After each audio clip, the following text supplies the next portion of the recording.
Mga kasaging, ika 100 days karon sa atong gitanom nga saging, corn o tissue dito sa atong area nga 1.2 hectares. Ako ipakita sa imo karon kung unsay dagan sa ato ang dahon kay mga ulod nga ning sulod na sa atong area mo nang ika 100 days niya magsugod na punta og spray sa ato ang area. Ali atong tanawon. Tanawan niyo. Makikita na ba kag ingon ani sa imong area?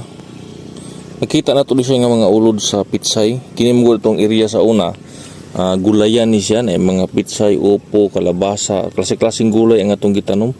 Muning natin makitaan karon nga mga ulod sa may niyo. Grabe kay sa mukaon og dahon sa saging ba. Muna nga karon atuang nang gisugdan og spray ang atong dahon sa saging kay gawas aning sigatuka atong gilikayan ng kasulod niya ay daghang kaing ulod nga hisulod.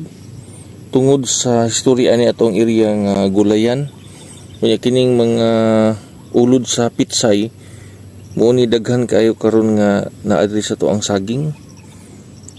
Nya akong plano unta 4 months pa unta na ako ni sa sprayhan pero karon sugdan na nato siya og spray tungod ani niya kay iya ha maging daoton ang saging. Pero ang kuan ani noon nga ulod katong mga gagmay pa lang katong mga linghod nga mga dahon ang iyahang tirahon. Muna nga kung masudlan ganita ani niya tunog yung gamitan pod og medisina. Daghan mga insecticide nga magamit nato para makundang ning iyahang pagdaghan. Isud pod siya kaayo na mga pipila na ka mga dahon nga naigo niya niini. Munang karong adlaw nagsugod na pud ta og spray sa ato ang saging nga 100 days na gikan sa pagtanom. Kana lang mga kasaging, daghang kayong salamat. Di ay kung mangutanan mo sa akong gigamit sa pag-spray.